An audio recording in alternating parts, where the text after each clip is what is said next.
الحمد لله رب العالمين الواحد الأحد الفرد الصمد الذي لم يلد ولم يولد بيده الخير سبحانه وهو على كل شيء قدير. وأشهد أن لا إله إلا الله وأشهد أن سيدنا محمدا رسول الله. اللهم صل على سيدنا محمد وآله وسلم وأعطنا الخير وادفع عنا الشر ونجنا واشفنا صلاة تحل بها العقد وتفرج بها الكرب وتهون بها الأمور الصعاب وترضيك وترضيه وترضى بها عنا يا رب العالمين.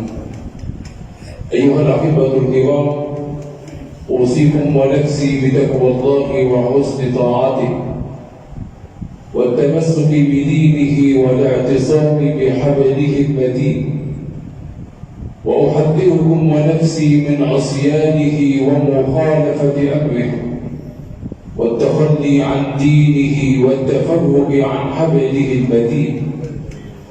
فهو القائل سبحانه في محكم التنزيل: يا أيها الذين آمنوا اتقوا الله حق تقاته ولا تموتن إلا وأنتم مسلمون واعتصموا بحبل الله جميعا ولا تفرقوا. أيها الأحبة الكرام، المصطفى صلى الله عليه وسلم لما هاجر من مكة المكرمة إلى المدينة المنورة وضع أسسا لبناء دولة قوية. الأساس الأول: بنى مسجدا لله جل وعلا كانت تدار منه شؤون الدولة. كان هذا المسجد هو مسجد للعبادة ومقر للحكم ومقر للقضاء بين الناس. ثم عمل رسول الله صلى الله عليه وسلم على الدعوة إلى الاتحاد بين الناس، بين المسلمين فيما بينهم وبين المسلمين وبين غيرهم ممن كانوا يعيشون بالمدينة المنورة. فعمل على الاتحاد بين المسلمين فآخى بين المهاجرين والأنصار. ما من أحد من المهاجرين إلا وجعل له أخا من الأنصار، ثم آخى المصطفى صلى الله عليه وسلم بينه وبين الإمام علي.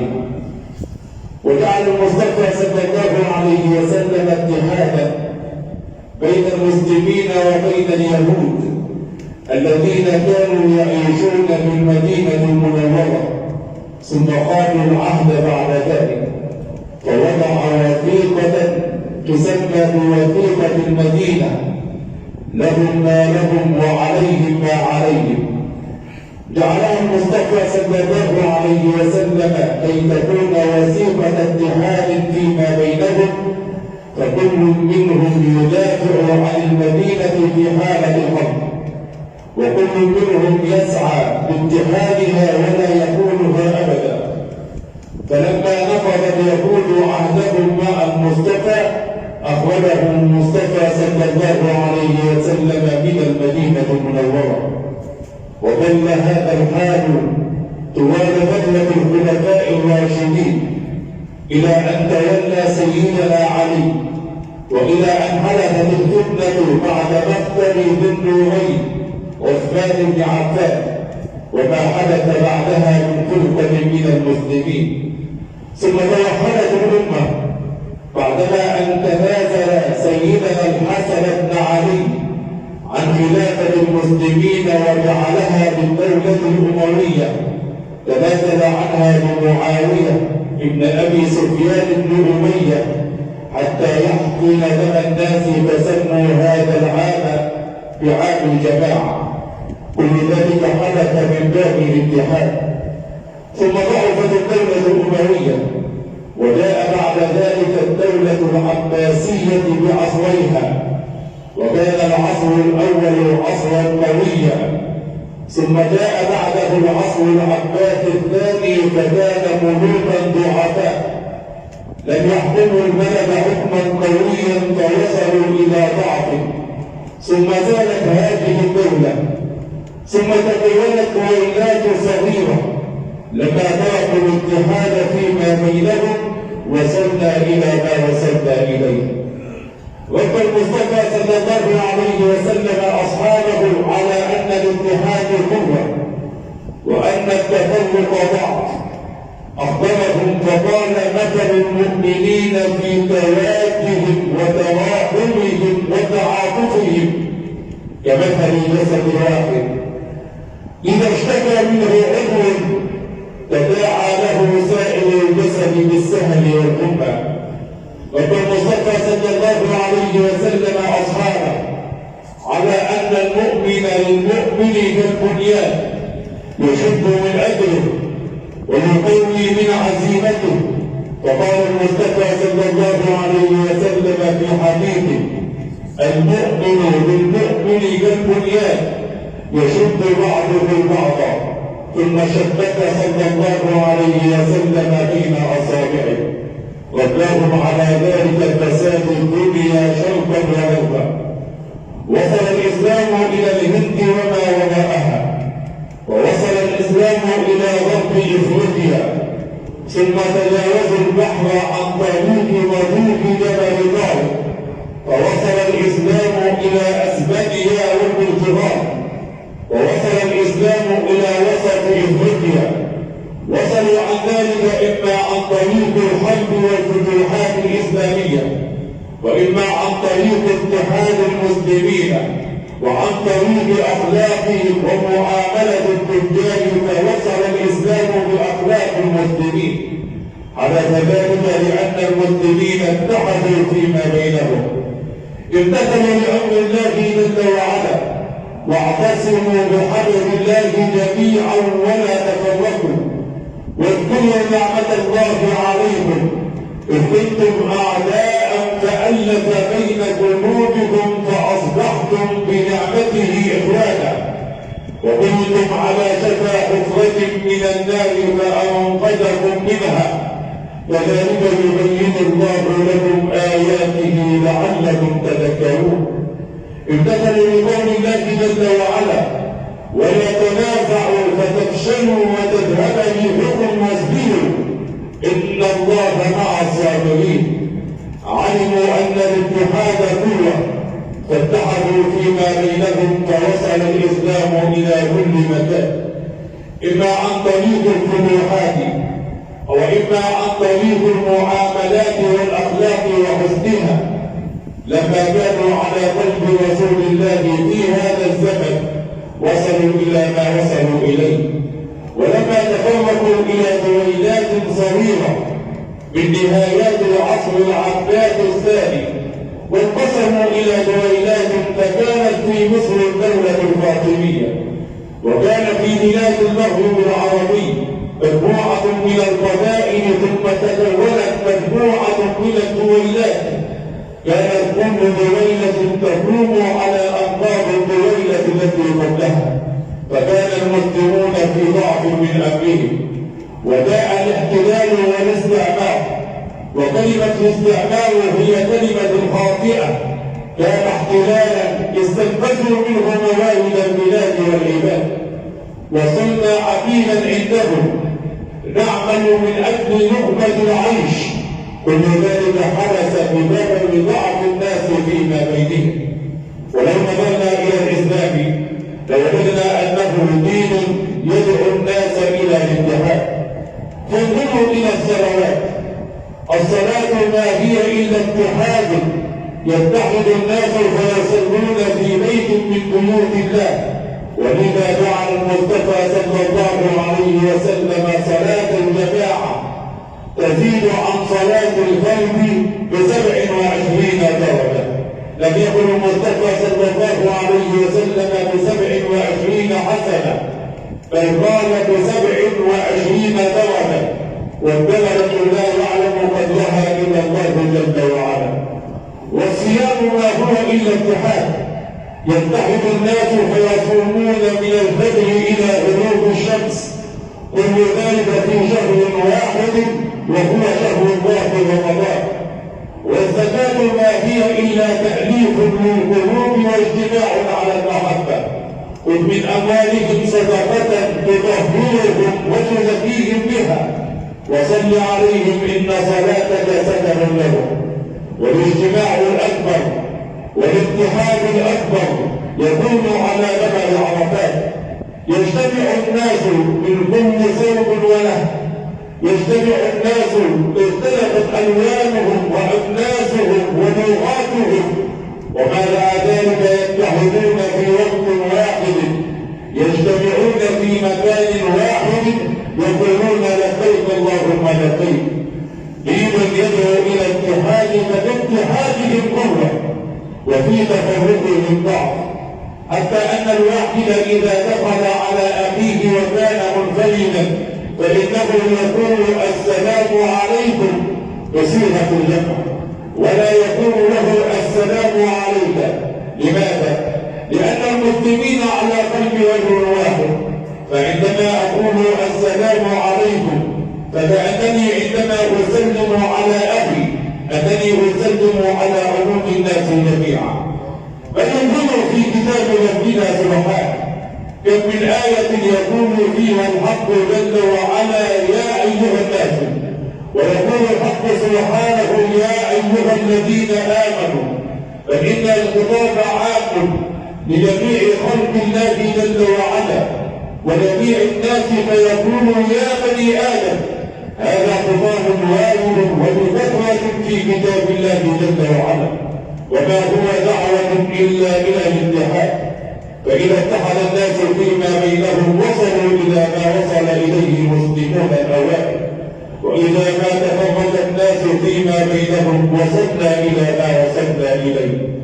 ولو نظرنا إلى الدويلات التي من حولنا وإلى ما يحدث فيها من تفرق وحروب ونزاعات نجد أن ذلك يحدث بسبب اختلاف في الرأي فيما بينهم، أو وجود عنصرية، أو أنهم وجدوا أنهم لم يأخذوا حقهم، أو عصبيات قبلية وجنسية وعرقية فوصلوا إلى ما وصلوا إليه. انظروا إلى الحال في سوريا، وإلى الحال في ليبيا، وإلى الحال في فلسطين، وإلى الحال في السودان وفي اليمن وفي الصومال.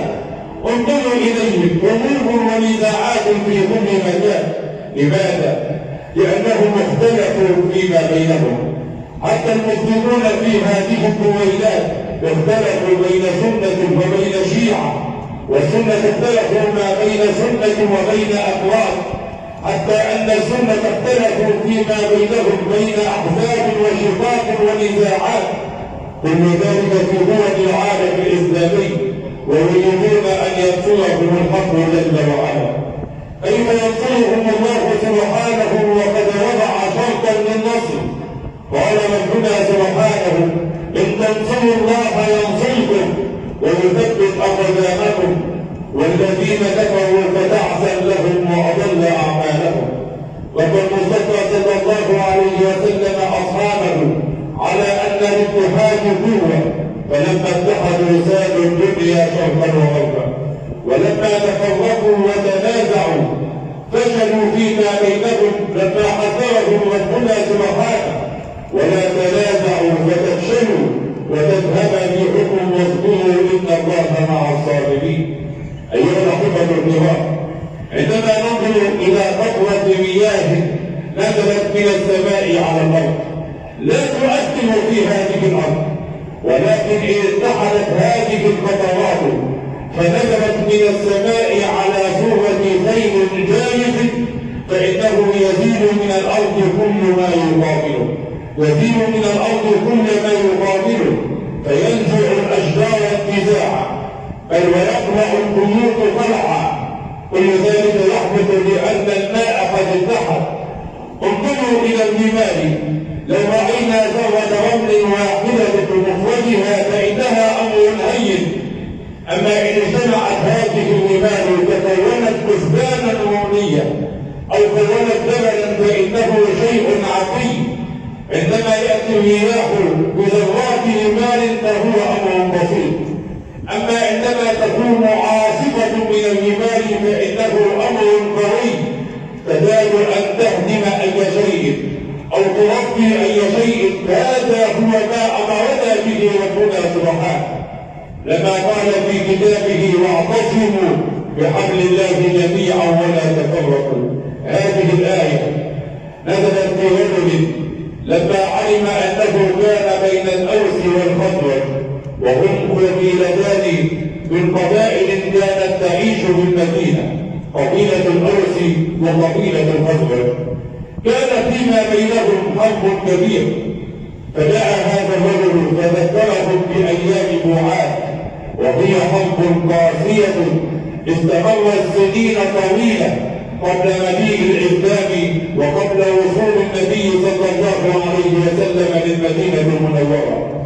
فجاء هذا الرجل الفاتن للناس صاحب الفتنة جاء فيما بينهم وألم الأمر عليهم فكادوا أن يقتتلوا. فقال المصطفى صلى الله عليه وسلم وقال أيحدث هذا أأمر الجاهلية وأنا بين أظهركم. وهنا ينزل قول ربنا سبحانه يذكرهم بما كانوا عليه من حروب ويذكرهم بمجيء الإسلام فألف بين قلوبهم فأصبحوا بنعمة هذا الإسلام وهو نعمة عظيمة. أصبحوا بهذه النعمة إخوانا متحابين اجتمعوا على قول لا إله إلا الله وأن سيدنا محمدا رسول الله. وكل ماذا يقول الحق سبحانه واعتصموا بحبل الله جميعا ولا تفرقوا. هذا خطاب ونداء عام للمسلمين جميعا وفي حقيقته نداء خاص للأوس والخزرج.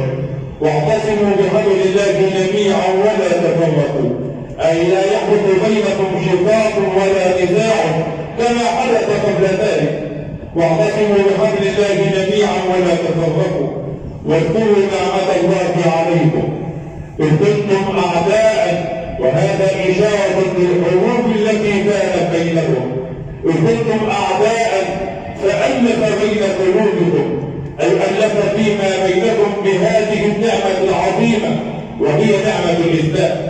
إذ كنتم أعداء فألف بين قلوبكم فأصبحتم بنعمته إخوانا أي أصبحتم بنعمة الإسلام إخوانا متحابين متآلفين. وكنتم على شفا حفرة من النار أي كنتم على شفا الهلاك.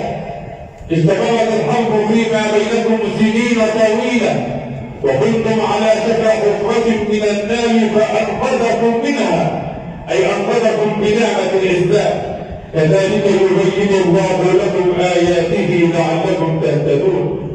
وانظروا إلى هذه الآية الجامعة تذكر الأوس والخزرج بما كانوا عليه قبل الإسلام بل وتذكر العرب بما كانوا عليه قبل الإسلام. كانت كل قبيلة تعيش في ولاء لقبيلتها فقط وكانت هناك نزاعات وحروب فيما بينهم. ولذا لم يكن للعرب في قبل المصطفى صلى الله عليه وسلم وقبل بعثته لم تكن لهم كلمة مع أنهم كانوا عندهم أدب وكان عندهم شعر وكانت عندهم لغة وكان عندهم علوم قد تميزوا بها ولكن لم تكن لهم كلمة واحدة. لماذا؟ لأن الحروب كانت دائرة فيما بينهم ولم يكن هناك اجتماع لهم. وعلى العكس كانت هناك في الشرق دولة عظيمة تسمى بدولة القدس وهم من يعبدون النار وموقعها حاليا هي إيران والعراق. وكانت هناك دولة إلى جهة الغرب وهي دولة الروم وهي فلسطين ولبنان والأردن وسوريا. كانت دولتان عظيمتان وكانوا يأخذون العرب فيما بينهم. كما هم باتجاه فارس كانوا ينتمون ويميلون إلى بلاد فارس لأنهم يخافون منهم ومن قوتهم. وما كانوا باتجاه الروم كانوا يوالون إلى الروم. وكانت تكون الحرب بين العرب بسبب هذه السياسة كانت حرب خفية بين الفرس وبين الروم يستخدمون فيما بينهم العرب لأنهم قد تفرقوا فيما بينهم، فكانت تكون الحروب الوكالة بين العرب بسبب نزاعات سياسية بين الفرس والروم، وهذا ما يحدث في زماننا. تكون الحروب والنزاعات والشقاق بين المسلمين في هذا العالم بسبب حروب خفية الوكالة بين قوى أمة نعلمها جميعا، كل ذلك لأن المسلمين لم يتحدوا على قلب رجل واحد، ولأن المسلمين تركوا سنة المصطفى صلى الله عليه وسلم وتركوا تعاليم هذا الدين الحنيف، فوصلنا إلى ما وصلنا إليه. ولو اتحد المسلمون فيما بينهم كما جاء رسول الله بشريعة الإسلام فألف بين قلوب الناس وجمعهم على قلب لا إله إلا الله محمد رسول الله، فوصل الإسلام إلى ما وصل إليه لعاش المسلمون في أمن وأمان. ولكن المصطفى صلى الله عليه وسلم يبشرنا أن الدين الإسلامي كما جاء غريبا في بداية الأمر سيعود غريبا فيما بعد ذلك، ولكن هذا لن يحدث إلا باتحاد الناس فيما بينهم. وكيف يتحد الناس فيما بينهم؟ يتحد أن كل واحد منهم يعلم أن له حق إلا أن عليه واجب، يؤدي ما عليه من واجب حتى يأتيه حقه بإذن الله جل وعلا. أمن اعتمد الناس كلهم جميعا على أن يأتي هذا الحق ولم يقدموا هذا الواجب فإن هذا الحق لن يأتي أبدا. هب أنك جئت بعامل يعمل لك شيئا وصنعة في منزلك، فإن أتى قبل نهاية هذا العمل وكان هذا العمل يأخذ وقتا قصيرا فقال لك إني أريد أن أأخذ منك أجري كاملا، فأنت إن أعطيته هذا الأجر فوقف وانصرف ولم يؤدي عمله، فكذلك الناس لك حق إلا أن عليك واجب، فأد ما عليك من واجب حتى يأتيك حقك، فإن فعلت ذلك كان المسلمون في عز وفي قوة وفي منع، وعاد الإسلام كما كان عليه في عهد المصطفى وفي عهد أصحابه والتابعين. أيها الأحبة الكرام، يقول الرب سبحانه في كتابه: وإذا سألك عبادي عني فإني قريب أجيب دعوة الداعي إذا دعان فليستجيبوا لي وليؤمنوا بي لعلهم يرشدون. وادعوا الله وأنتم موقنون بالإجابة.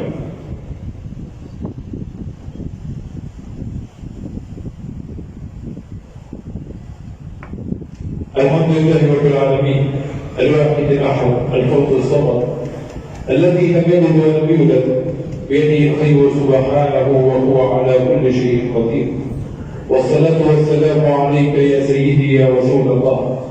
أيها الأحبة الكرام، نأخذ مثالا على اتحاد المسلمين فيما بينهم، وإذا ما اختلفوا فيما بينهم تمكن منهم عدوهم الذي لا يرفع إلا شعارا واحدا مكون من كلمتين وهو فرق متصل يفرق بين المسلمين من أبناء الوطن الواحد. فإذا ما تفرقوا وجاء أحدهم يخاطبه قال له: كيف أتفاوض وأتحدث معك وأنت على خلاف مع أخيك؟ انظروا إلى هذا الأمر وإلى هذا الشعار فالمتصل وإلى ما يحدث في فلسطين فيما يقرب من عامين.